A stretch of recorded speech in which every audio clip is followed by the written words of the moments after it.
அசுவினி பரணி கிருத்திகம் நாமலம் கொண்ட ராசி அதிபதி செவ்வாய். விரயத்திலிருந்து சந்திரன் நாளுக்கு அதிபதி ஜென்மத்துக்கு வந்திருக்கார். ஜென்மங்கிறது ஒரு கேந்திர திரிகோணங்கள் அடிப்படையில கேந்திராதிபதி ஜென்மத்துக்கு வந்திருக்கிறதுனால சிரமங்கள் அகலும், வரவேண்டிய பணம் வரும். உங்களுக்கு எதிராக பேசினவங்க பேச மாட்டாங்க. ஒவ்வொரு விஷயமும் உங்களுக்கு புரியும், எது நல்லது எது கெட்டதுன்னு உங்களுக்கு புரியும். சந்திரன் ஜென்மத்துக்கு வந்து நான் காட்டி கொடுப்பார். வீட்டுக்குள்ள ஒன்றும் தெரியாம இருக்கு. பாம்பு கயிறு மாதிரி தெரியும், கயிறு பாம்பு மாதிரி தெரியும். நல்லவங்க கெட்டவங்க மாதிரி தெரியுவாங்க, கெட்டவங்க நல்லவங்க மாதிரி தெரியுவாங்க. ஆனா இன்னைக்கு ஜென்மத்துக்கு வந்திருக்கிற சந்திரன் உள்ளது உள்ளபடி காட்டி கொடுப்பார். நீங்க அசுவினி நட்சத்திரக்காரங்க இன்னைக்கு சரஸ்வதியை வழிபாடு.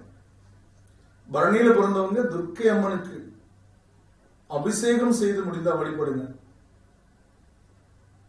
கிருத்திகை நட்சத்திரத்தில் பிறந்தவங்களுக்கு இன்னைக்கு வந்து தட்சிணாமூர்த்தி வழிபாடு நற்பலன்களை கொடுக்கும், பலவீனங்களை போக்கும், பண வரவுக்குண்டான வழிவகைகளை ஏற்படுத்தும்.